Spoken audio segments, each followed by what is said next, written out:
It's going down like this, motherfucker.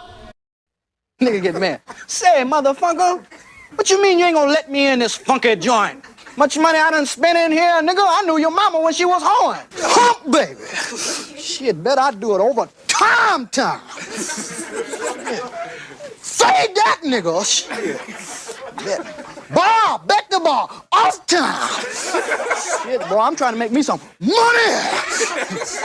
Boy, I'm hungry as a hog need slop Jesus. Shit, gotta be a Jesus, cause too many black folks. Shit, boy, I'm trying to make me some money. Limousine, and every time I'm seen, I got to be clean. Got to have vision. My bitches. You saying you can't control your bitches? What?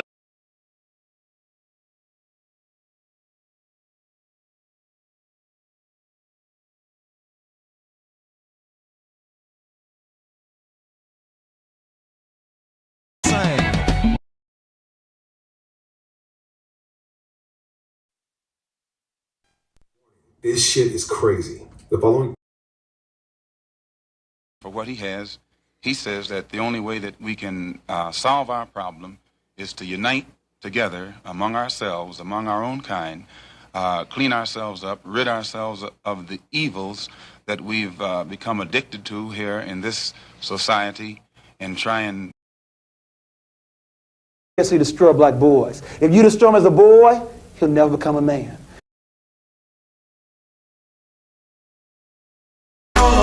This ain't loud enough. I'm still trying. This ain't loud enough. I'm still trying. I just left a light in this bitch. I'm finna hit the shop in this. You hear what I said? Yes, bitch, I heard you. I'm pretending like I didn't. Hey, where are the white women at? Well. Gotta get a piece of my.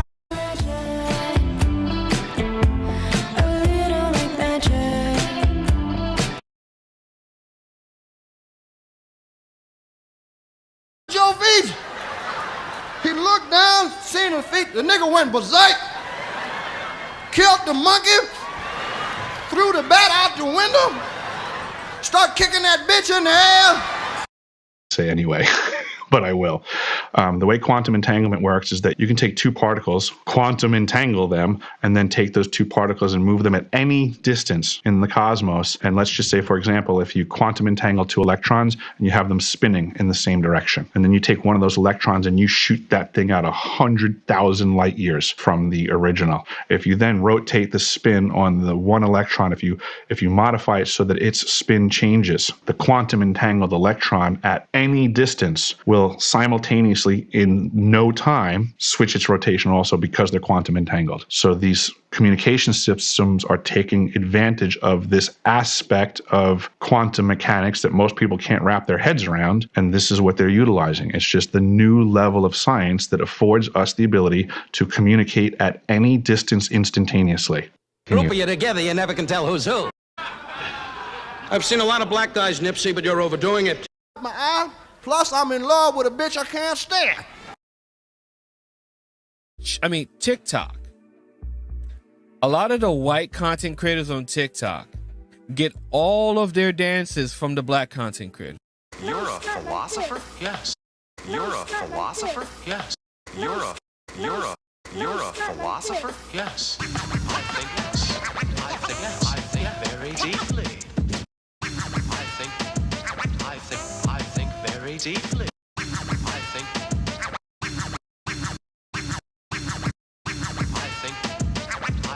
I think very deeply.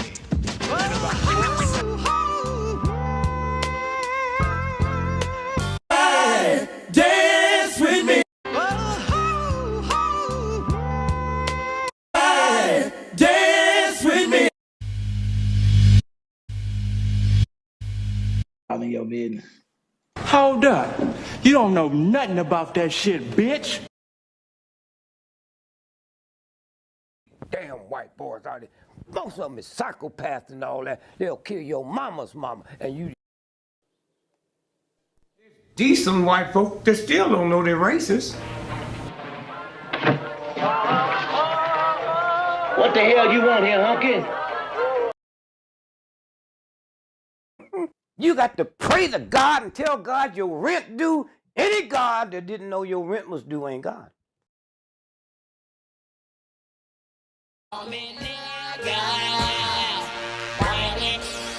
Don't know me what it nigga. Be rude.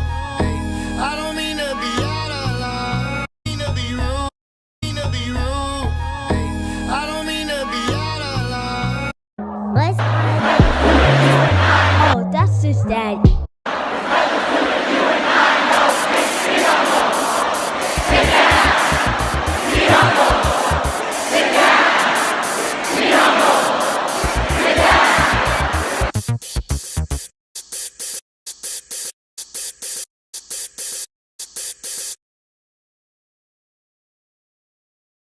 Used to snort cocaine, now I fiend for the check, yeah.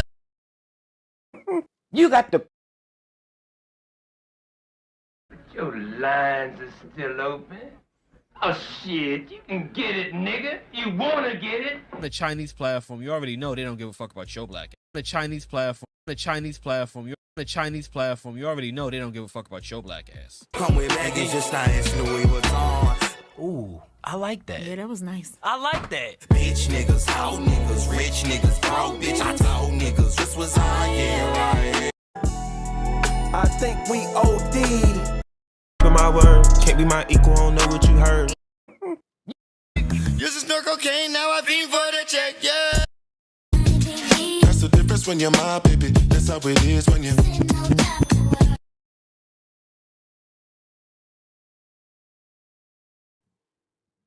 I guess you go to the history of European civilizations. 250 years is how long they last before they implode because of their greed, because of their violence, because of an inability to let others be, including themselves. If they didn't have brown and black people to hate, they would hate themselves. Heavy, I'm a walking dead man, is what they call me when I come. I hit the loot juice, it pulls up in the deuce. Heavy, I'm a walking dead man, is what they call me when I come in. I hit the loot juice, it pulls up in the deuce. Some people, they feel like you almost have to sell your soul to get fame, or is it just hard work, or is it luck, is it consequence, is it? No, most of us in sold our soul. We just called it something else.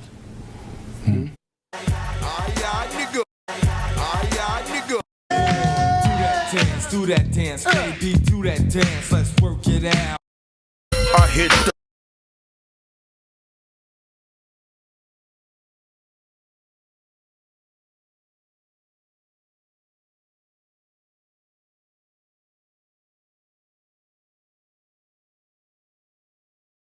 First you tell us that it is manly to keep your word. All right? If you are a man, you keep your word. And now all that the black people in this country are demanding, and even the black people in the whole world are demanding, is that you keep your word. You told us we were free. Well then, show us that we're free. You told us that there is justice, equality for all in this country. Well then, stick to your word. And let us see the justice and equality for all. Or else admit to us that you're not a man, you're a worm, you're afraid of us, you're afraid to give us equal stand. You're afraid that if you give us equal ground that we will match you and we will override you. And if that's what you're afraid of us, then tell us that just what you're afraid of. But don't keep hiding it from us and holding this up to us, and every time we ask you for something, you give us a little bit of something, and it's all tokenism. We don't want tokenism. And there are most black men in this world that don't want charity. And yet still every time we ask you for something, you give us a little piece, a little piece. You're playing games with us. We're not children. We're big men. I've seen my father have to put up with all kinds of stuff. He was a big man. He raised a family. He went down south, and he had to go around to the back door with his wife. We're not asking for anything. We're not asking for any favors. All we want is what's ours. Now, there are many black veterans who are coming back, and they're mad. They're angry. Do you think that they're going to sit down through this? Our fathers didn't have the knowledge that we have. They sat through it. But there are other black youth that are not going to sit through it. We know about Che. We know about Fanon. We've read the books of Revolution. We've listened to Mao and his quotations. We know where we stand. We're not going to sit for it. We're asking, and if we ask and we don't get, we're prepared to stand up and take it. If I ask a man, I tell a man I am hungry. I tell him I am cold. And I ask him to do something about my condition. And this man holds a loaf of bread right in front of me so I can see it, and I keep asking him, I'm begging him to please give me a slice of the loaf of bread. I am hungry. Then it is known by every psychologist that the next step in the progression is I am going to knock him upside the head and take the bread from him. I'm not going to starve to death.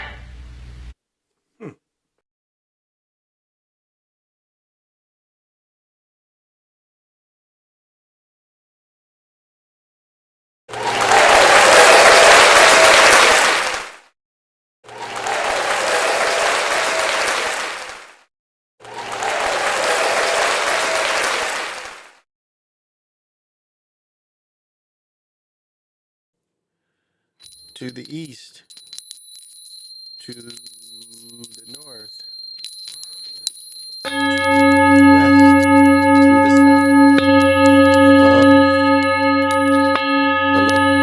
in the middle.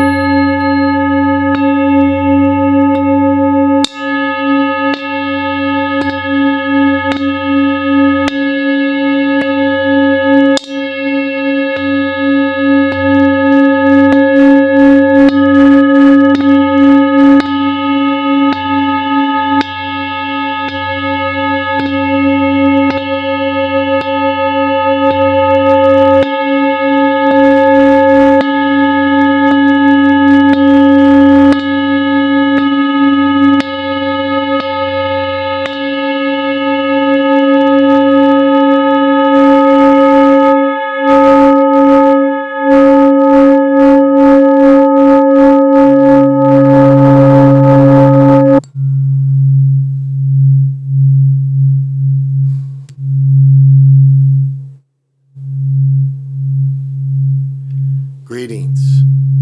This is Big Pontiac, and welcome to the Chocolate Mountain Show. I am the holder of the infinite sacred ball game that was created by the Hero Twins, and I am that one and only Galactic Daddy-O, welcoming each and every one of you to my galactic patio that reaches from Minnesota to the universe. All right, what's happening? Did y'all see the Grand Slam? Oh, what did he play for the Mets? That was kind of sweet this evening. And Mookie Betts hit a home run to start the Dodgers over San Diego. So the Mets took their series.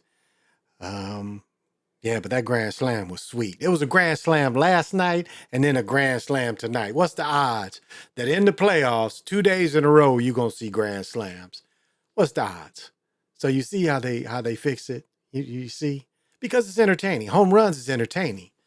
That's why you had the invention of Babe Ruth.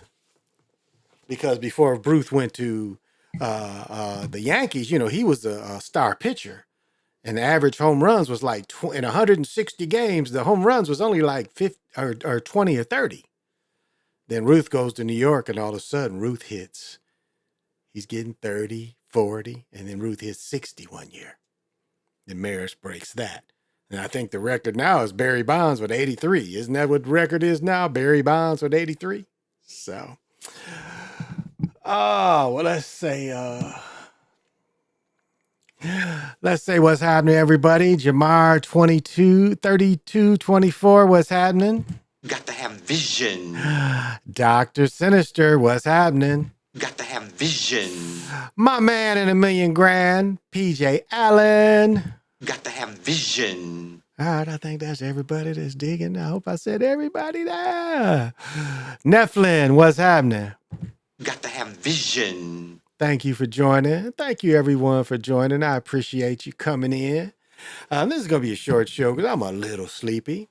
Oh, but let's clear some energies up for everybody.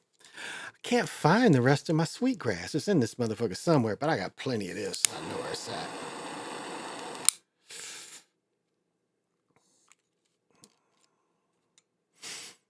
let this burn. There we go. It's popping and shit. Can you hear it popping?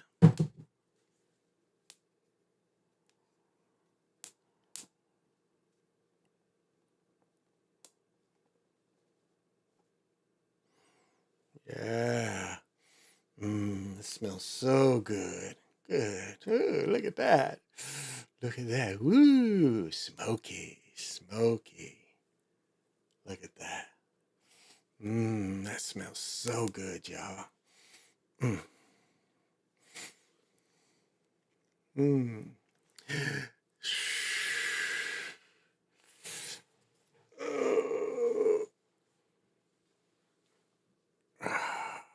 All right, I'll let that bird in there.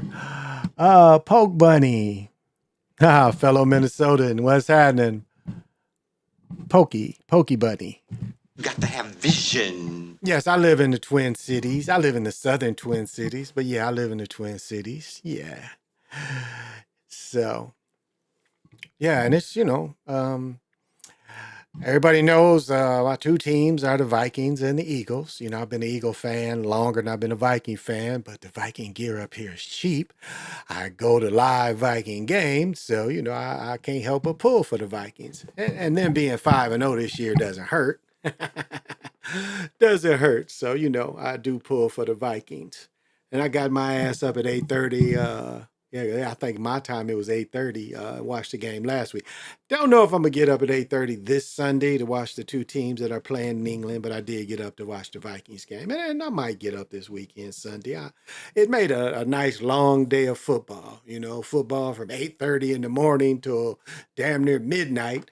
Because the Pittsburgh Dallas game was on until damn near midnight, I think. Or no, that was Monday night. Well, Monday night that was late, but I think even last Sunday the game was kind of late. So, well, this is Wednesday, and Wednesday is always my pick days.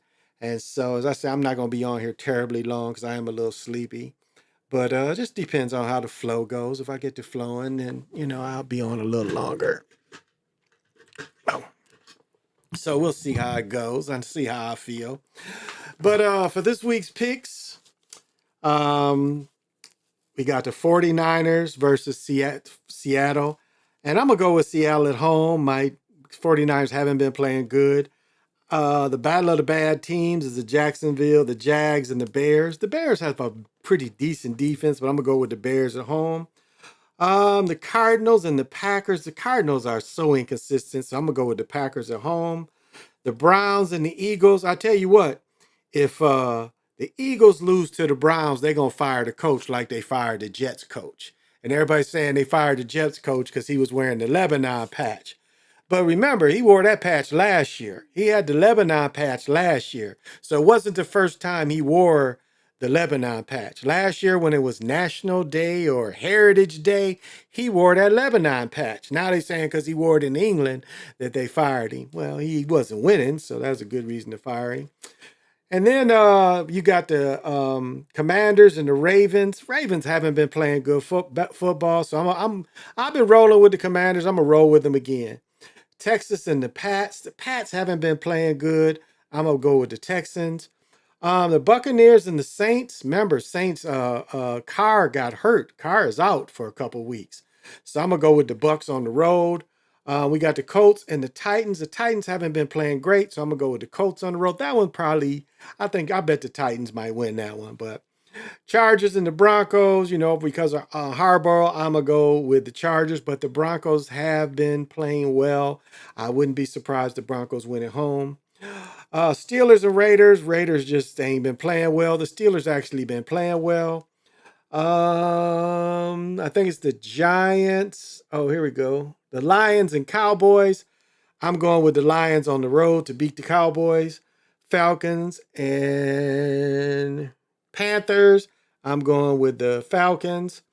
Then we got the Bengals and the Giants. I am going with the Giants. The Bengals have not been playing good football. I wouldn't be surprised if the Bengals win. Now, this is one that I'm really not, because the way they do things when they fire a coach, a lot of times they let the team win. Because we got the Bills and the Jets at home. Now, and this is a conference game as well. And I got a feeling, I got to put a question mark by this game. I got a feeling they're going to let the Jets win this game because they fired the coach. So I'm going to put the Bills, but I just got a feeling they're going to let the Jets win that game because of the coach. So I put a question mark. So I'm not going to be surprised if the Jets win, because that's how they do. They fire a coach and then they let the team win, because probably all the money is going to be on the Bills. And so, I did win. The Cowboys won. So last week I ended up 10-4.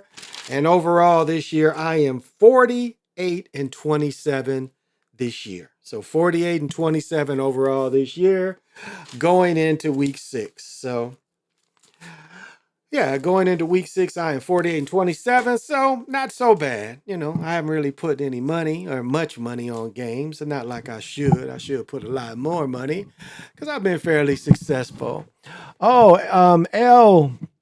Saturday night's game in Pittsburgh started because of the weather. That's right, it was a weather delay. Showed it rained pretty hard and thunder. Now I know when I coached high school football, the rule we had every time it would thunder and lightning, it was delayed a half hour. And so what changed? Oh, okay. It was delayed a half hour. And so I remember one game was supposed to start at 7, and I don't think we started until close to 9:30.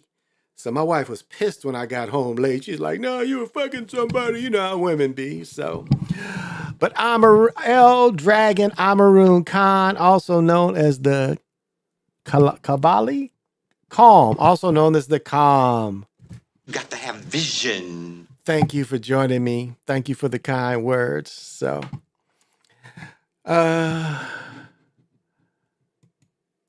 and of the morbid news, we know that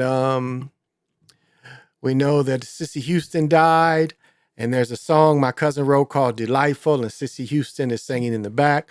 My cousin won. I think he won an Academy Award for the what is it called? With Kevin Costner and Bodyguard, The Bodyguard. I think he won an Academy Award with The Bodyguard because that song he wrote on there, he wrote with The Bodyguard. So, and it says, so Sissy Houston died, and my cousin Narda Michael Walden met Whitney through Sissy, and Sissy also sang with Elvis. And so on the morbid news, it looks like we have, where'd it go? Oh, okay. Here we go. I don't know who this dude is, but we're about to find out. Oh. All right. Here we go. This is Johnny Neal, songwriter, Allman Brothers Band, band keys player. He played the keys. He died at 70. Songwriter and former member of the Allman Brother Band and Dickie Beats Band has died. He was only 70. Former bandmate confirmed the news. Heartfelt, no cause of death has been given. Why no cause? So when we see no cause, we know it was some type of sacrifice. He was one of the funniest people, a true character. We further our little chunk of music world. There was always music in his head. It was his savior. Whenever we were writing together, he was endless, fountain of ideas, and on the stage and studios, uncanny ability to draw from so many musical styles and genres was amazing. His gift from improvisation and unmatched. We wrote a lot of music together. He was born in 1954 in Wilmington. He joined the Allman Brother Band on keyboard, harmonica. 1989, Allman Brothers were done by 1989, and worked with the group on the 1990 album Seven Turns, which co-wrote 4 songs instead of Clean Good Fun. Yeah, the Allman Brothers' heyday was way before then. In 19, he suffered a stroke but recovered and soon returned to performing. So that's the morbid news. More than likely a football sacrifice or baseball playoffs too. I mean, we can never discount that. When we see entertainers' death, entertainers is entertaining everything, and so when we see an entertainer's death during the season, And what I was mentioning is Robert C., whatever's his name, issued statement after being fired. What did he say? What did he say? What did he say? Has broken his silence after his shock firing. I mean, he wasn't winning by releasing an emotional statement wishing his former colleagues the best in the campaign. Barely ended Tuesday when he was fired after a disappointing 2-3 start. And remember, did y'all see where Rodgers wouldn't give him a hug? Rodgers kind of pushed him off him. The sudden time of his departure has prompted speculation of the cause of the decision. Many fans wondering where the quarterback, Aaron Rodgers, played a part in it. Saleh, whose defensive coordinator's taken intern for the remainder of the season, issued a classy message for his former colleagues. To the Jets, I am grateful to have the opportunity to work with so many incredible people. I will always be appreciative of love and support from everyone at Jets Drive. To all the players, blah, blah, blah, blah, blah, blah. Yes, got fired. And it's like, normally you get fired, you know how you get fired from a job and, your friends tell they bring it up when y'all with the family together and shit. Well, this is, your children. It's all on the news. And when you got children, everybody knows, everybody in the world knows you just got fired. It's a cold business. Your daddy got fired. It's a very cold business. But that comes with the territory. Man, the Joker, they just been dogging it. They lost a lot of money. That movie was so disappointing. The Joker was so disappointing.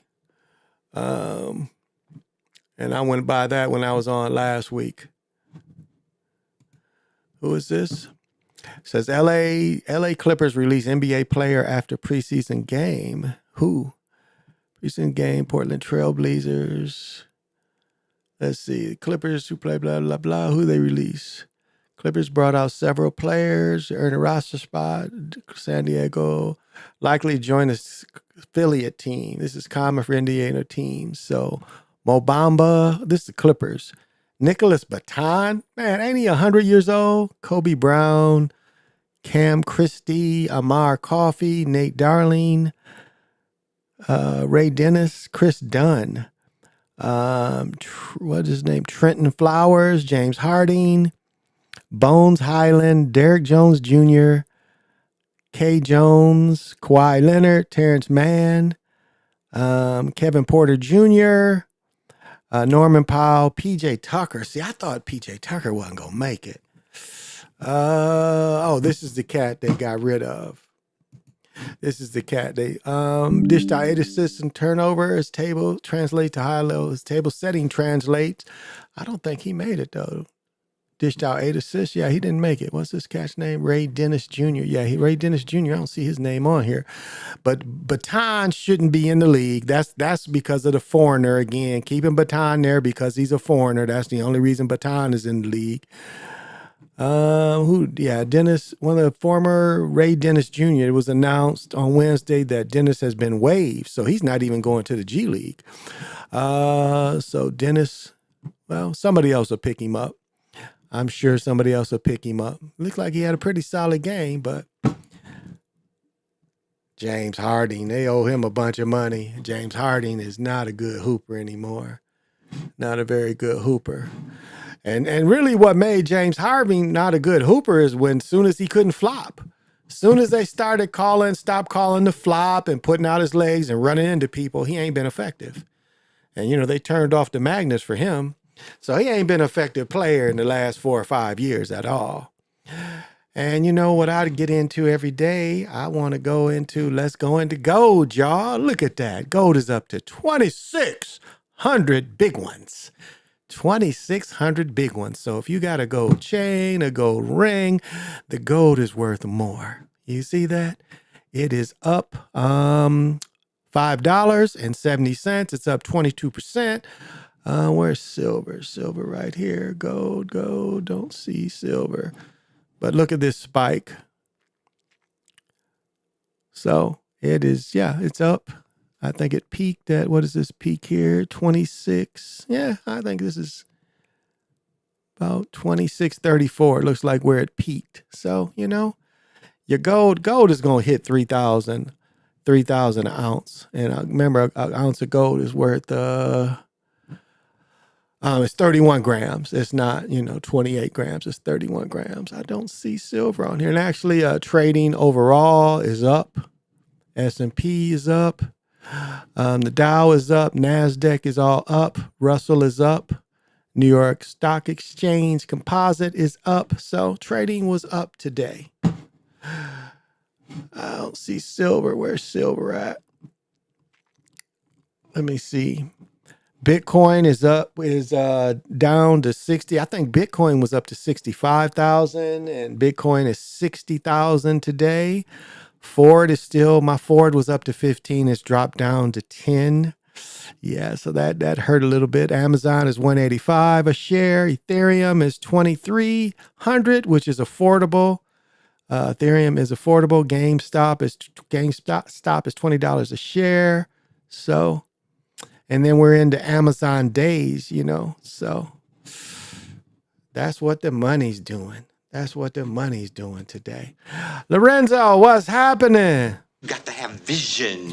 I wonder, are you getting any of the storm, Lorenzo? How you feel about your Lynx? Yeah, the Lynx won last night. They hooped. They put it on them. They beat them by almost 20 last night. It's been close games, but that number 10 put it on us. She hit 4 crucial threes that really they never were behind. It did seem like the game was fixed, I must say. But yeah, they hooped last night, and Lynx have won 4 titles. So this would be a good title for them to win without they only got one marquee, really one big name, but this would be, for them, if they could do it, it'd be a big plus for the WNBA. Yeah, so it was very positive. Oh, okay. Here's another cat I wanted to. A lot of y'all wouldn't remember this cat. In the morbid news, y'all wouldn't remember this cat, but this is definitely a football sacrifice. Former All-Pro cornerback Pat Fisher. He's mostly known with this Redskin team. I think he started, but this cat played 17 years. He was 3 times Pro Bowl. How many times All-Pro? Oh, he started with St. Louis. That's right. He played with Larry Wilson. So where did he go? He played in the league from 61 to 77. You know how much change football did? Matter of fact, when he changed, it was NFL and AFL. Was first team All-Pro in 64. Was picked for the Pro Bowl in 64, 65, and 69. I do not think this cat's in the Hall of Fame. He spent his first 7 years with the St. Louis Cardinals and his final 10 with Washington, making 57 interceptions and 220 regular season playoff games. Before he played safety and tailback and quarterback, he went to Nebraska. From where he grew up in East Edwards to the center of the state. A 17th round pick. He was 17th round. They don't even have that anymore. 232nd overall is one of the players in Washington's Ring of Fame. Commanders coach Dan Quinn said, but then Pat Fisher. This is Pat Fisher. He played when I was younger. He played in that Super Bowl losing team to Miami. He was in that game when Miami lost to when they lost to Miami, when the Redskins lost to Miami. So this is definitely a football sacrifice for the Commanders. So we might look for big things for the Commanders and surprise everybody. So wanted to put that. We didn't. We was going to get it, but low pressure blocked it from coming. That's good. That's good. FEMA needs their ass kicked for giving them people in Florida $750. I'm gonna tell you, like this is gonna be the biggest shift is, and what America should understand is, America doesn't give a fuck about the good old boy. That's gonna hurt Carmella. That's really gonna hurt Carmella because it pretty much shows that them hillbillies in Tennessee and them hillbillies in Asheville, they don't give a fuck about them, and that's gonna show their colors. They don't give a fuck about them hillbillies in Asheville and Tennessee up in the mountains. Do you think if that shit would have hit a nice neighborhood, they would be talking about we gonna give you $750? In some cases, it's a loan, and we know. We caught the what is it Biden's press secretary lying because she came several years ago and said they was giving billions to these immigrants, these foreigners, illegals. And here we got real Americans that need help, and all of a sudden there ain't no money. And then this upcoming one, they saying ain't no money. So they don't care about the good old boys.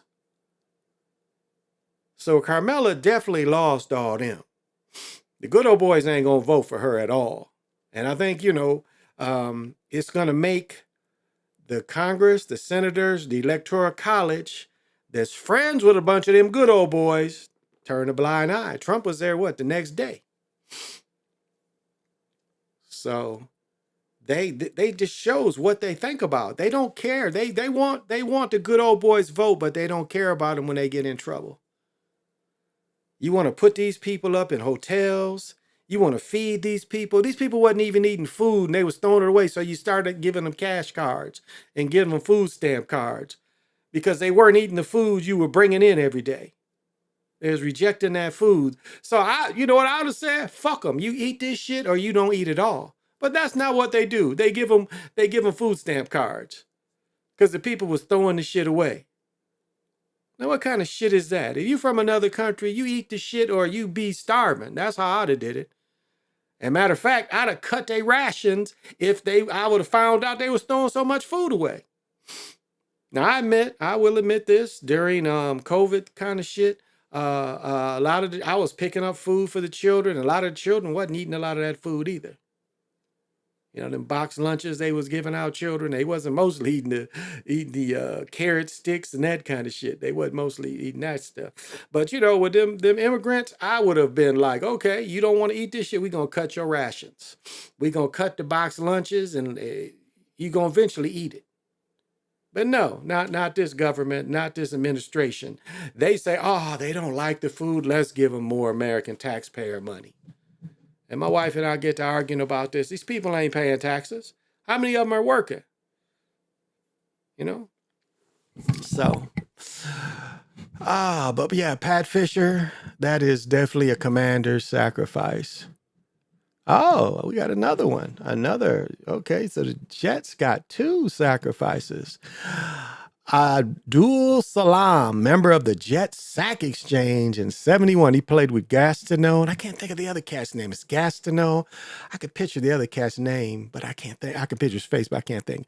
Former New York defensive tackle Abdul Salam, a member of the famed New York Sack Exchange in the early 80s, died Thursday morning, battling multiple health issues. He played for the Jets from 76 to 83, emerging as a run-stopping tackle in the four-man front that terrorized quarterback with Mark Gastineau, Joe Klecko is who I was thinking, Joe Klecko, and Marty Lyons. Greater fame than Salam. They had greater fame, but Salam was widely respected as a stabilizing pressure. I feel like I lost my best friend, Gastineau said. If it wasn't for Abdul, I wouldn't have made it. He helped me through everything. Salam, who attended school in Ohio, played college football at Kent State, so he was with the MAC. Known as Larry Falk, when he was drafted by the Jets, he changed his name a year later to Abdul Salam, which translates Soldier of Peace. He was well respected in the locker room that loved his teammate. I probably saw him play at Kent State. The former teammates were last together over the summer when they convened the New York Stock Exchange to tape the interview for the upcoming 30 for 30. In November 91, the heyday of the Stock Exchange, the 4 players were the opening bell at the Stock Exchange, a memorable day in Jets history. Salam was traded to San Diego later in his career, but never played a game for them. In 8 years, he played 97 games for the Jets and recorded 21 sacks. He has been using a wheelchair in recent years. He battled diabetes. Again, Nat probably didn't mature his whole life until it was too late. And that's kind of what happens to us. So rest well. Rest well, old guy. Rest well. I don't know who this is, but this is more morbid news. His name is Jack Ponte, Bon Jovi and Alice Cooper, songwriter. Bon Jovi, Alex Cooper was a producer and songwriter who worked with Bon Jovi and Alice Cooper, has died. The New York-based musician was 66. Obituary's hometown of Red Bank notes that he died on October 7th, while widely recognized for his musical geniuses, his boundless love for the family, generosity of spirits, and fierce loyalty. Ponte was born Giacomo Ponteri in 58 and started his music career in the New Jersey era during the late 70s, where he played guitar in a band called The Rest, which included a pre-famed John Bon Jovi as singer. In 2005 interview, Ponte and Southside said that Southside Johnny and the E Street Band were supporters of his band, but nothing ever came of it. He added that a demo produced by Billy Squire went nowhere. I owe a giant fuck you to Billy Squire for making us round up 3,000 produce a demo after he made it. Told me to stop bothering him. Wow. But Ponte stayed in touch with his old bandmates, co-writing the song Shot Through the Heart from the Bon Jovi self-titled album in 84. For the next decade, Ponte helped write songs for Alice Cooper, Carl Nielsen, Kane Roberts, Trickster, and others. In addition to co-writing songs for Babylon and Bonfire during the same period, Ponte produced albums for Louisiana rock band Baton Rouge, Canadian metal band Kitty, and Los Angeles metal group OTEP, and German metal singer Don Persch. Ponte also worked with Skid Row before he signed to Capitol Record. Before they signed with Capitol in '91, he retired from music before returning 5 years later as a manager of R&B singer Indian Irie. I think that's Ralph Simpson's daughter, whose album Acoustic Soul was nominated for 7 Grammys. He continued to work behind the scenes as a manager and record label until his death. So, again, when you see an entertainer die during the sports season, you see what it's for. You see what it's for. What is this? Retailers. I don't know who this chick is. Lauren Siegel, novelist of memory and displacement. Let's check her out. I don't know what memory and displacement is. American novel, striking comedy, Whitten wrote about. So some chick named Laurel Siegel died. I guess she wrote big books and shit. All right, she ain't even worth showing, y'all. She ain't even worth showing. So that looks like the part of the morbid news. Yeah, it looks like that's all I can find for that. You know, tomorrow up here is going to be a very nice day. It was a nice day today. You know, I got my 3 miles in. I'm down to 223. So, you know,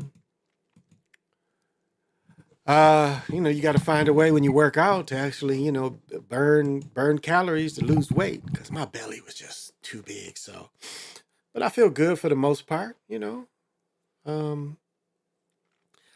Still haven't played pickleball, since July. So I've got to join Lifetime Gym and start playing indoors eventually. I keep saying that every day and I forget to go up there. Maybe I'll have time to go up there tomorrow. So,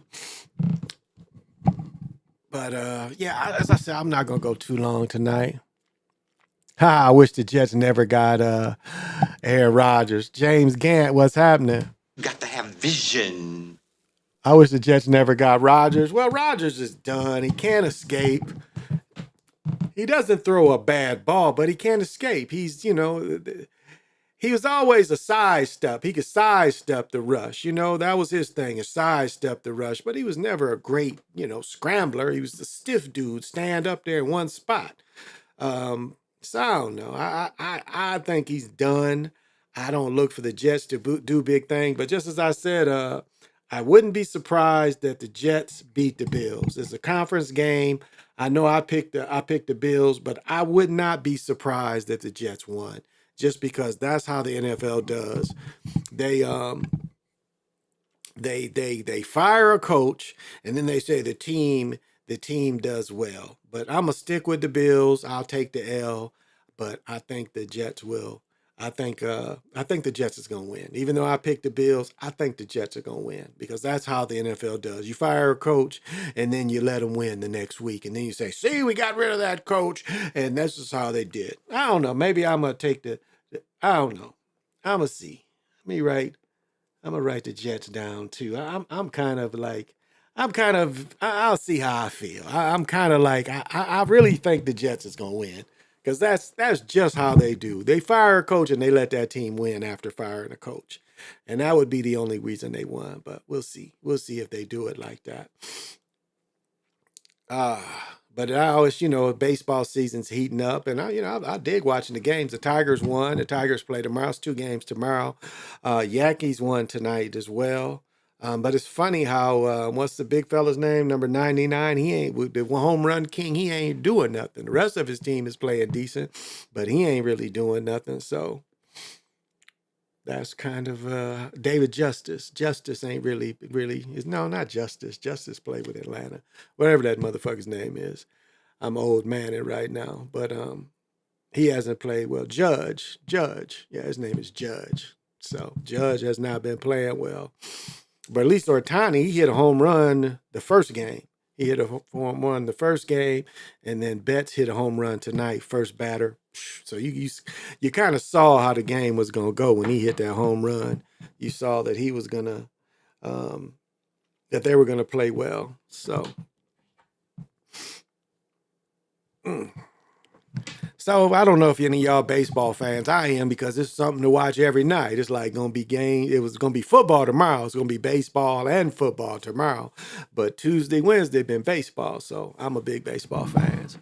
Who you think the better quarterback in college? Cam Ward at Miami or Shador Sanders in Colorado? Shador Sanders in Colorado. I haven't watched the Miami Cat. I haven't watched the Miami Cats, so I can't really say. I'll watch a whole game and try to give my opinion. Shador, though, I mean, he has a strong enough arm. There hasn't been a throw he really can't make. He has great escapability. He seems to read the defense really well. He's been running a pro-style offense since he was in high school. He went through all the 7-on-7. So at this point, I think he has a talented group of receivers. And, he has the best lineman. His left tackle is really coming to his own. And so that's made a big difference. So I don't know. I guess I would be biased. I've watched Sanders more than I've watched the other guy. I've watched Sanders. So I can't really say. Dr. Sinister said it's going to be the Yankees and the Dodgers. I wouldn't doubt it. So Lorenzo, I don't know. I haven't watched Cam Ward play as much. So Miami. Yeah. Now, didn't Georgia Tech have a chance to beat Miami and all they had to do was run the timeout? Instead, they ran a play and fumbled. Isn't that Miami? That Georgia Tech had the game won and then they run a play and fumble and then Miami wins? Yeah. So Miami should have lost that game.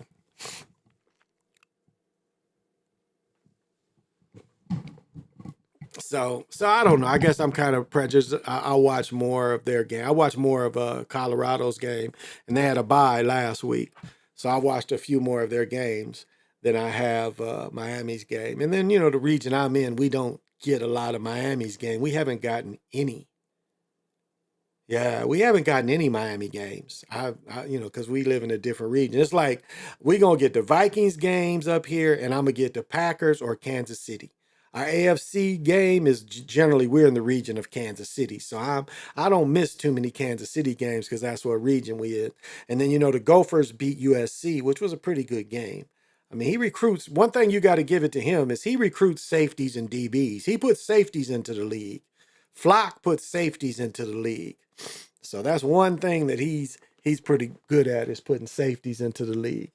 And he's got the top recruit. His safety now is the top recruit this year from out of Minnesota. And so he was the one that got the interception at the end of the game, if you saw the game. So, and that boy is going to go to the league too. So Flock has been, and he gets them big cornflake eating white boys that can block. He gets them. I mean, his line every year has been just as big as anybody else's line in the country. Well, you know how Big Ten's got to be. Big Ten's, you got to have a big line for Big Ten.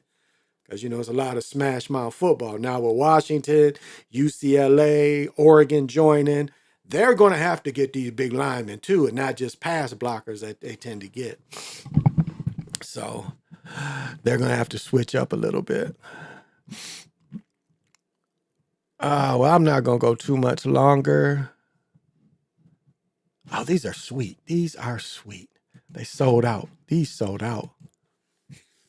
The Agassiz, I don't know if y'all hip to these. Yeah, the Agassiz, they're coming back. But they released some of these a week or so ago, and they sold out. New Nike Air Challenge 2 is coming in 25. Yeah, they released these a different colorway, and they sold out. So, you know me, I'm a sneakerhead. I'm a clothes head. I love clothes. That's why I'm glad the cold is coming. I can wear my fur coats and dress up. I only wear 505s every day. But I did buy a pair of Folsom pants. I'm not hip. I don't know if y'all hip to Folsom, but I did buy a pair of them. So switched up a little bit. I got a couple pair of, but mostly I wear 505s every day in the winter and the fall. So yeah, so I'm not gonna go too much longer. Good, I'm at an hour. That's where I wanted to be. But I'm gonna bring something up. And I've talked about this before. I guess I can split time to get a little spiritual with y'all. I know some of y'all follow along with spirituality. Some of y'all don't, but that's okay. So, you know, the dude I call Quantum of Science, I call him the Gipper, the god up in Pittsburgh, Pennsylvania. I call him the Gipper. So the Gipper was saying that you should believe. There's nothing wrong with belief. Well, I don't believe in anything. And I think there's a lot wrong with belief. Belief is the Wizard of Oz. You know, the reason why the Wizard of Oz became so powerful is people believed in him. That's why it became so powerful. So belief is a program. It's a program. Again, the belief is tied into the Wizard of Oz. It's tied into the illusion. Belief and hope. Now, hope is only real when you're in a situation and the situation is live. All right? So like I was in a car and the car flipped and I was like, I hope the car lands right side up. That's the only time hope is real, is when you're in a live situation. But just to sit somewhere and hope something's going to happen for you, that's illusion. That's going to be a letdown for you. That's why it's knowing. Like Carl Jung was asked, do you believe in God? And he said, no, I know. I know. And that's what it is. When you have a gut feeling, that's because you know. Like somebody asks you something and your gut is telling you something, that's your knowing telling you something. You don't believe, like you don't believe that you like an apple. You know if you like it or not. You don't believe that it's an apple. You know that it's an apple. So there's no belief. Do I believe this is an apple? You know it's an apple. And that's the same thing with belief. It's a program. It's a false program. It's like hanging the fruit when you're hungry in front of you and you always chase it. You'd always got to chase belief. It's like, I don't believe I love my wife. I love my wife. I don't believe, let me see. It's like, now you can say whatever the fuck you want to be. You can be whatever you want to be. So I don't believe I'm an Indian. I know I'm American Indian. I don't have to believe that I am one. I am one.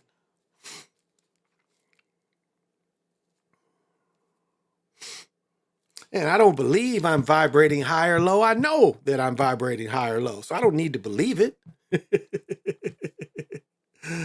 The illusion needs belief. And think about it, it's like the thing with Jesus. It's all about blind belief. Blind faith. That's what they call it. That's why he ain't came back yet, is because of blind faith. And remember years ago, they used to have this thing, look at God. You can't. Because you can only believe and you can only have blind faith. So don't believe. And only look at hope when it's a moving time. It's an active time. Don't sit there and like, I hope she likes me. What Lorenzo say? Yeah, give me Sanders, but Cam is a bad boy too, and is coming from Florida State fan. We would have to go got him, but we spent money on the bum DJ Smith. Belief and belief have two things in common. They both have lie in it. Indeed, they do both have lie in it. And so it's to lead you astray, take you amok. But it takes you to the wizard. That's, It wants you to follow the yellow brick road. And again, what did we find out? The wizard was all about illusion. That's the only power he had was illusion. And that's the same with belief, especially blind faith. Blind faith and belief is the same thing. You know, the star man up there is going to come down. Like when I close my eyes and meditate and I tell you where I'm going to go when I die, I've been there before. That's how I know. When I close my eyes and hit these different dimensions, hit these different degrees, when I go through the hallways of time, I don't have to believe where it is, where things are. When I go into the czar, I don't have to believe about the czar. I already know about it. As a time lord, I don't have to believe about time going back and forward. I already know what it does. I don't have to believe in anything. And a belief is a trick. It's the same thing as blind faith. You know, it's a wish. You know, the wish demon, the wish well, the wishing well. You know, it's just, again, you're throwing money away in the wishing well. It's the same thing with belief. You're throwing money away. So I wanted to get that in there. And that's really all I had tonight. You know, don't want to keep harping on the same thing over and over again. I think I got my point across. And as I said many times, you know, a lot of times, especially for us melanated people, we just get tied up in wanting things that we really don't need and not understanding that everything we have is enough, not being satisfied. I see a lot of melanated folks that just aren't satisfied. And that's where the jealousy comes in. You know, that's where the jealousy comes in. And I've told the story before, my best friend, you know, we've seen each other up and down. You know, I had my big old house. What was it? 37, 38, 100 square feet. I think I had my living room was 800 square feet, my living room by itself. You know, and he knew me through all these times. He knew me when I was back in my apartment where I used to do my videos from. And we've been friends. And he's got a big old house now. And he drives the A6. But, you know, he's never been jealous of me. I ain't never been jealous of him. We are happy for each other as we both go through this journey. I have a very small circle, very small. It's my best friend, Tony, my mother, my brother, and, you know, my children. My children are all men. My youngest child is one of my best friends, no doubt. He's my son, but he's also one of my best friends. He stopped by, you know, tonight and ate. You know, I had cooked some shit yesterday and he stopped by to eat today, which I don't care. He's welcome anytime to come eat. Don't go hungry. There's something in here to eat. And so, you know, he lives not far. He works not far, you know, so that's why I keep my circle small. So I ain't got to worry about, you know, no one jealous of me, no one envious, because I've been around that before. I said, when I used to hustle, you know, I remember it was three of us and we was three bad boys. And it was like one day, one of my friends, you know, he saw my wallet, like I had a bad habit of sticking money in the wallet. And the shit was like this one day. It was like, I don't know how you just have to squash it down to squash all that money into. And then I've told the story before. He helped me move in my house. This nigga had a house already. He helped me move from the apartment to my house. And the minute this nigga got in my apartment, the relationship changed. Now, my house wasn't that much greater than his. He had a more ranch-style house. I had an upstairs, downstairs, and a basement. He had a basement, and he had a ranch-style house. Wasn't that much nicer than his. It was maybe a little, but not that much. But the relationship changed. And I never understood that. Nigga, I thought enough of you to ask you to help me move. Then you see my house, and all of a sudden, you shitty with me. And I've told the story many times. I gave this nigga a ride home because his car was always breaking down. And then he saw that Land Rover and this nigga's attitude changed. Because he had worked there a few years. I'm coming with, my car wasn't new. It wasn't a new Land Rover, but he didn't have one that worked. He kept having cars that broke down. But again, that jealousy. In his mind, he should have more than me. So that made him hate on me. My mind, I'm helping a nigga out. Somebody needed help. And even though to take him home, I had to go way out my way. I had to go about, round trip. It was probably 15, 20 miles round trip out of my way. But I did it because I thought I was helping a brother. Instead, I was helping somebody that was hating on me. And so you have to, look at your friends, because sometimes, they'll smile in your face all the time, want to take your place, two backstabbers. And that's realer than real deal Holyfield. And you hookers and hoes know how I feel. But that's how, that's melanated people have that kind of problem. So look out of people like that only want to be around you when you shine. A true friend is no matter what happens to you, they still your friend. No matter if they up or down, they still your friend.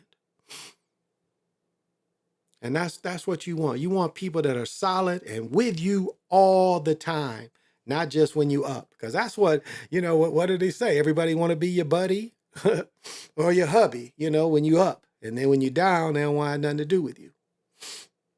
It's like, the best kind of friend is like, he come to you, is like, man, I got a few extra dollars, here you go. And then you like, nah, that's okay. But they just like, they're like, I'm up, I want you to be up.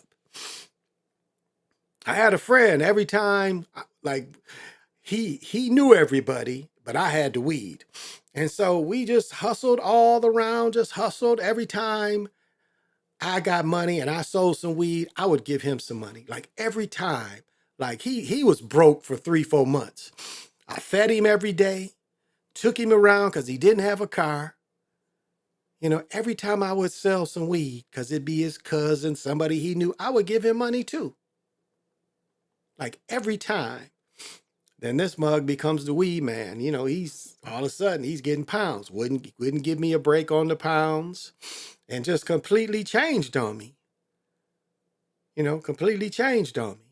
Now, I didn't expect to get the shit free, but I'm like, wow, And it's like, motherfuckers quickly forget when you was hungry, there was somebody there to feed you. There was somebody there to pick you up, to take you around. And yet, that's how that nigga changed on me. Somebody that, was one of my guys. And it was times where I really needed his friendship where he let me down. Like he had a connect that I needed to get with, and he, it's like unless he wanted to do it, he wouldn't do it. It's like when I needed to do it a couple times, he let me down. He really let me down. But that's how it is, and that's how people can be, and so that's how you judge people. You say, okay, hey, there goes my brother. How you doing? You got to have vision. Good to see you. Good to see you. God, I was just talking to my wife about all the places I lived growing up. And when we moved from Kalamazoo to Cassopolis, and I can remember meeting my cousins for the first time. I think I was probably 4 going on 5, and they were all 4, and meeting my stepfather's parents for the first time. I mean, I remember all that. I remember all that. And going to kindergarten in Cass in first grade. The buses used to have cartoon characters on it. Didn't have numbers, they had cartoon characters on it. That's how you told what bus you had. And then when we moved back to Kalamazoo, when I was in 2nd grade, my cousin Ricky and I were the only 2 melanated people in the school. And then in 3rd grade, I lived with my father and met all my friends. All my friends later in life.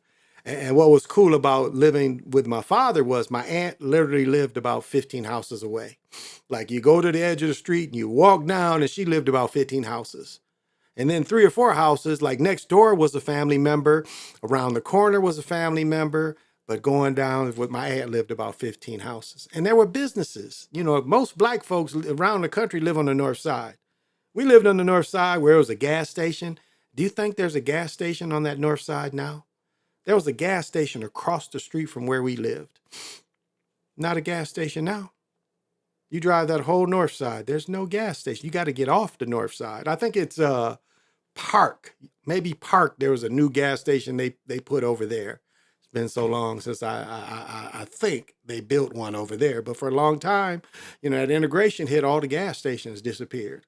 Banks, Like when Eaton, Eaton makes motors and shit. It was banks near Eaton where it was like a industrial park on the north side because they wanted, and this is how they built factories and stuff. They built factories for people to catch the bus to them. So Kalamazoo, Michigan had Eaton's, Checker Motors, and there was one more. And you could catch the bus to work. And they purposely built these factories like that where you could catch the bus to work. You didn't have to drive. And we saw that all around the country. And then all of a sudden, they pull these away. And what do they replace these jobs with? They replace them with crack. In the Midwest, I've said many times, the Midwest is what won World War II, is the Midwest. Cleveland, Pittsburgh, Detroit is what won World War II. Those three cities are the most responsible for winning World War II. And we've had hundreds, we had 20 to 50 to 100,000 melanated people working in them factories, men and women working in them factories. If you didn't go to war, you was working in one of them factories if you lived in the Midwest. And the Midwest won the war. And look at how they treated all those cities. And let me say Gary, Indiana, another steel capital. See, a lot of y'all know Gary, Indiana, it's nothing, but it used to be the steel capital along with Pittsburgh. So was Cleveland. And you can't tell me they couldn't have made these cities be better. They purposely destroyed them. Again, they didn't want what happened in Motown to happen ever again. Same thing that happened in Dayton, Ohio. Because Deco, which used to be, those of you old enough, used to be the radios and cassette players in cars, was Art Deco, or no, it's I can't think of what the other part of Deco was, but that's, again, you see all this talent coming out of Akron, Ohio, Dayton, Ohio. All the musical groups that came out, the funk groups that came out of Dayton, because again, I've said this many times, just being able to have basements that was finished. So they don't want any creativity when it came to melanated people. Oh yeah, and the Kalamazoo River. I mean that. I was thinking about that the other day. Let me tell you, if you can find the very first Sports Illustrated, I mean the very first one, because Sports Illustrated was, it wasn't even its own magazine. Sports Illustrated wrote things in what is it called? Wild and Forest, or some kind of book like that. It was a different book, but it was an article by Sports Illustrated. And it called Kalamazoo the nicest river, the most games fishing river in America. This is in the 20s or early 30s, before World War II. This was supposed to be the nicest, most game sporty river in the nation. And what did they allow? What did the greedy people in Kalamazoo, again, was allowed to kill this river by pouring poisons in it from the paper companies. I mean, literally poisoned in it and killed the river. I mean, they killed the river. And the sad thing about it is, where most of our water comes from. Our water comes from some of the rivers sometimes, and they just regurgitate the water and the disease, because people were still eating the fish out of that place. And so we were seeing a lot of people having weird diseases that lived in Kalamazoo. And another part of Kalamazoo was people going crazy. I mean, Upjohn's being there, it seemed like they were experimenting with people. I mean, my brother and I both had friends that just out of there, just roaming around, walking around, and all they can say is they took some acid. They took too much acid, and the acid got them like zombies. And so I think they was actually experimenting on people. Oh, there he is. I saw you call me, man. How you gonna call me at 8 in the morning, man? Come on now. The hardest factor to develop a black jaguar medicine is patience. What's happening? You got to have vision. Don't be calling me at 8, man. That's way too early. I don't get up there. I ain't up. I'm an hour. I think I'm even an hour behind you. Calling me at 8 o'clock. What's up with you, man? But yeah, I think You know, they poison people. And a river that was once very beautiful. And then you know what happened is once the paper companies, the government came in and said you can't dump your waste in our river anymore. You know what they did? They took all them jobs and left. Instead of trying to clean up what they did and find a different way to do with this paper waste, they just took the jobs away and went somewhere else where they could dump that shit. And that's what companies did. And I remember when Kalamazoo was thriving, a thriving city. I remember when the North Side, before integration really hit, there were tailors. There was a place that made bread. There was a place that made cookies and shit. There were cafeterias, but tailors. You know, you could go somewhere and get your shoes shined. But everything, like you got everything in your community. You bought clothes from your community. You bought meat from your community. You bought your groceries from your community. Now groceries are a little different because you could get somebody to bring your milk. You could get somebody to drop off eggs. And everybody had a hamburger grinder. You took some sirloin and you ground your own hamburger. You can still buy those. Matter of fact, now you can get an automatic one and, buy sirloin and ground your own hamburger. Because it's funny, like the amount of foods that we get in America, and then you compare the food that's allowed in Europe, and it's like, why do they allow so much foul stuff to us compared to what's allowed in Europe? Europe knows something. They know something. Quit putting all this bullshit in the food. You can't even bring this food over unless you take this bullshit out. But yet our government hates us so much that they allow all this poison in foods. That's how much they hate the people. And yet when it comes the sham time to vote, they act like they care when they don't care. I mean, we got a lady that won't even give a clear answer about anything. They ask her, America ain't what it used to be. How can you make, it's tough. She starts telling the story. That's why I call her Giggles, and I call, what's his name, Governor, I call him Chuckles. Coach Chuckles. Because neither one of them can answer a real question. They want to tell stories like they're a comedian. What are you going to do to make it better? Why ain't you making it better right now? Well, my mother, she was knew a small business owner. That ain't got nothing to do with it. That's deflection. My apologies, struggling a bit, so I will get by doing reading when I'm available. Okay, I'll give you a call though. Rib Shack, the streets. Rib Cage. It was called Rib Cage. And I remember our coach would give us cash after the games. Like sometime they would go to Bill Knapp's. Sometime they go to Burger Chef. I know a lot of y'all ain't hip to Burger Chef and Jeff. And so he would give us $3, $4, maybe $5, I forget. But it's like barbecue beef costs $2.25. So we would go and we wouldn't get that bullshit.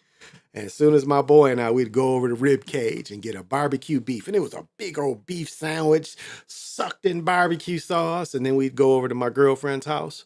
And that's where we would play. The only time I really played video games while we was waiting for my barbecue beef. Centipede? No, Space Invaders. That's where you could put the quarter in and play Space Invaders. That was the only time I really played video games other than playing pinball. I enjoyed playing pinball, but we'd play Space Invaders while we waited for our barbecue beef. Now, my brother had all the games, and that was kind of more his generation than my generation was video games. Now, I know niggas my age, as they got older, they'd get that stuff, but I never picked that stuff up. Now, him and I would play a television. We'd play a television. We'd play Pong. But I remember when you went to the restaurant and you put a quarter in and played Pong and you sat at a table playing Pong. That was the first national video game was Pong, if y'all remember that. And then my brother got the Intellivision. And I said before, you put the little spike in the back and we'd play that shit.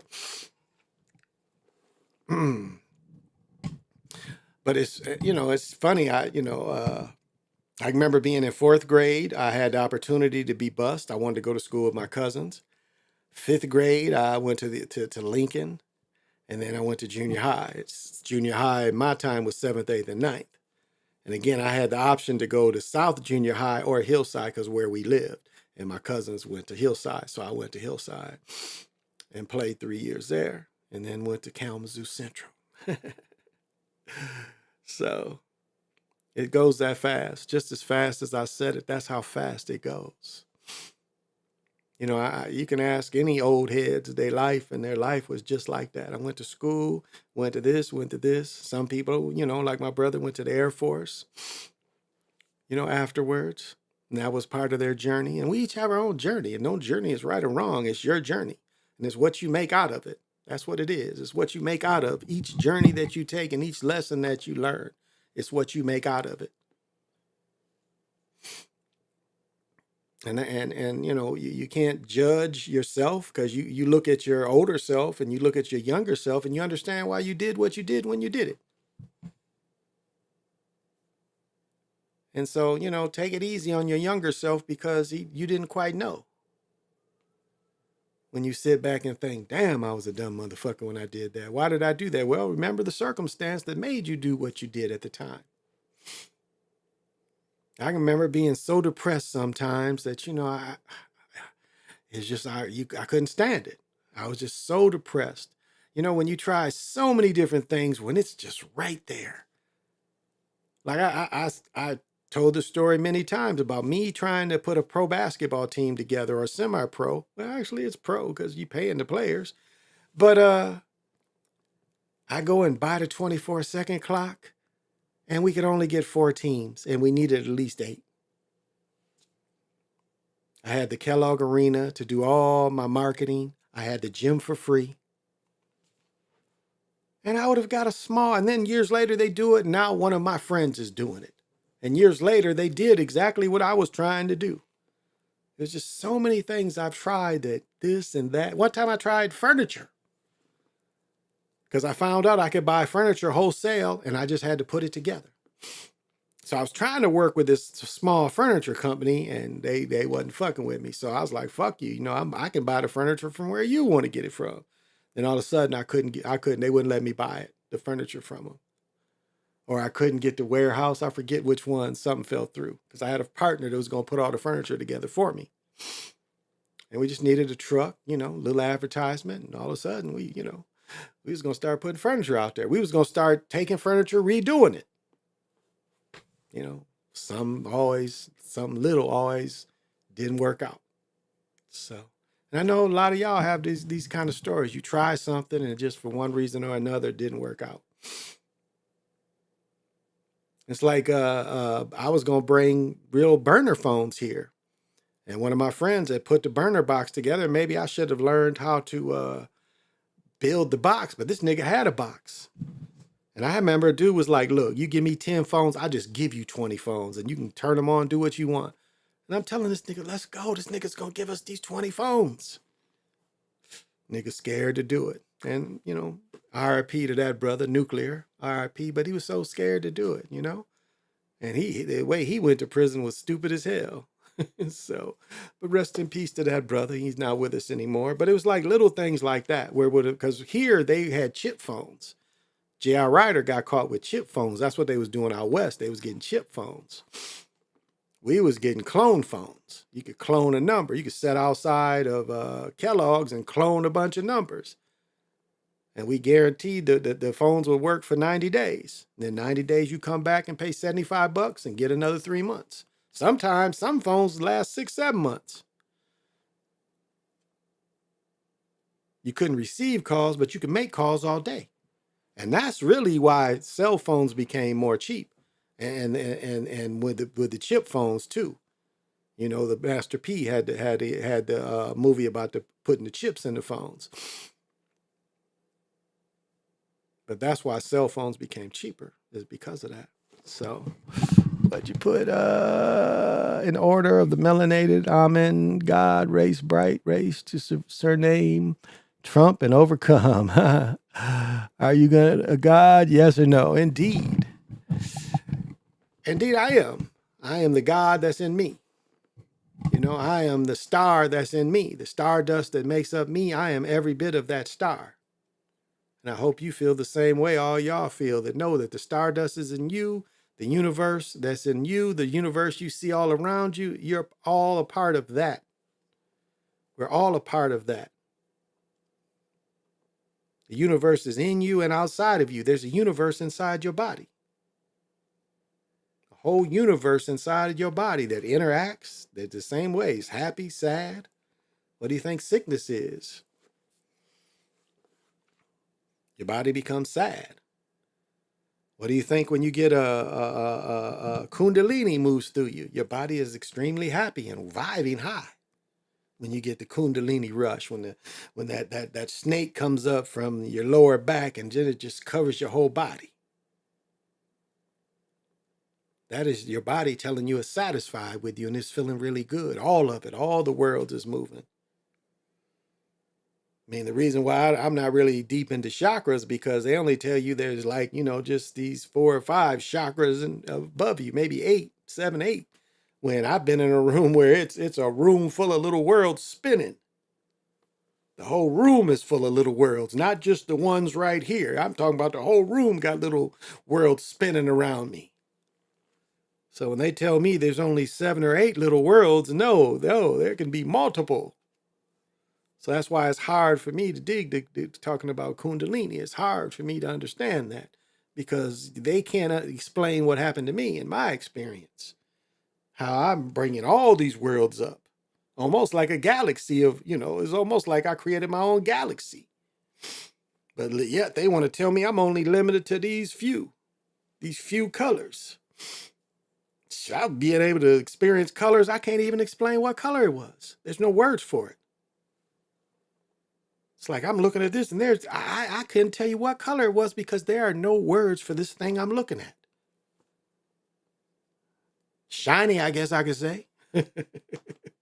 But there's no color, no word for what it looked like. The color that it was, there's no word for it. So this is something that we all can experience. Well, how long I've been going? Okay, yeah, hour and 10. Well, thank you. I hope you got a little inspiration out of what I said, try to mix it a little bit, with sports and what's going on in the world. Because I can't philosophize for hours. I guess I can. I thought this cat died already. Let's see. When did this cat die? I think he died a while ago. But this cat here. Let me throw this in before I go. I don't know if y'all remember him. Louis Tiant. He was a pitcher for the Red Sox. He died at 83, but okay, he died Tuesday. I didn't realize he died Tuesday. I thought he died before then. We deeply saddened passing Louis Tiant in Major League, spanned 19 seasons. El Tiante made 3 All-Star teams and won 20 or more games 4 times. He won the 2 ERA titles, one in 68 for Cleveland, another 72 for Boston. He's probably more famous known for Boston. The Cuban native also pitched for the Yankees, Twins, Pirates, and Angels. He was 83. Affectionately known as El Tiante, burst into baseball as dominating force. His greatest individual season came in 68 with a pitcher for the Cleveland. He achieved 20-9 with an astounding 19 complete games. That's unheard of. And 9 shutouts. 4 came in a row with those shutouts. 4 shutouts in a row. Wow.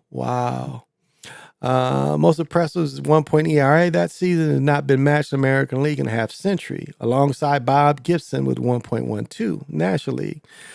His extraordinary season helped prompt Major League to lower pitching mound the following year. I'd say him and Bob Gibson together. Was impressive. It was in Boston. He became a hero. He joined the Sox in 71. Immediately endured himself with the fans' on-field performance, infectious personality. He led the American League again with 1.19. Early success. His most iconic moment came in the 75 World Series when he pitched against the Reds. The series still considered one of the greatest baseball history. His ability to rise to the occasion under pressure. Yeah, I remember this cat. This cat had he would go into his wind up, and before he would throw it to home plate, he always would look straight up in the air, and then he would throw it. It was really interesting the way he would do it. He would go, and then he would look straight up in the air, and then he would come to home plate. So that's my memory of this cat. Again, this is, a baseball. Baseball players die, it's a baseball sacrifice. So rest well. especially from Cuba. He had to sneak his way getting over here. It's like it was Stevenson, which was one of the great Olympic boxers, but he never was allowed to go pro. And it was such a waste. The guy, a little younger than Ali, but more like Joe Frazier's age, because Joe Frazier was maybe 2 years younger than Ali. I think maybe even George Foreman. No, because he never fought George Foreman in the Olympics.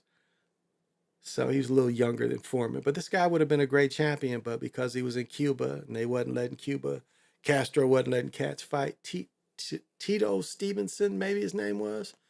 But great Cuban fighter, never got the chance to fight in the world. And not to say he had a bad life in Cuba, because imagine he lived the life he wanted to live. He never tried to sneak and get away. He never tried to run away from where he was, because that's what a lot of them would do. They would go places and then like, hey, we ain't going back to Cuba. Take us. That's what a lot of baseball players did.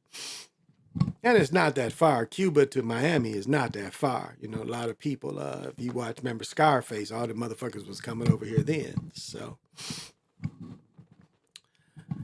but in conclusion, I just, I'm not trying to convert anybody. I'm not trying to save anybody. Only you can save yourself.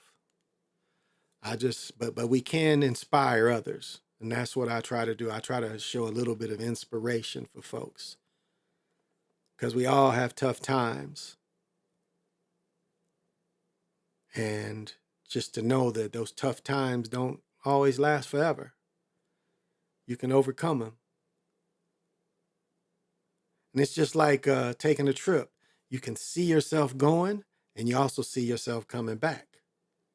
And that's the same way tough times is. You ride through the tough times, but no, there's always going to be a return trip. So it's not always going to be, it's not always going to be there. Check out the Undisputed Video Game, The Roster. Okay. Video Game, The Roster. Okay. Still rolling. I appreciate it. Are you? So. But, I'm a little more. I'm a time lord. I'm a time walker, and I'm the only time walker. I imagine there's other time lords, but there's not any other time walker. And it's because I was a time walker, time lord, it allowed me to absorb being a time walker. And I'm the only one. So, thank you. This has been the Chocolate Mountain Show. Till we meet again.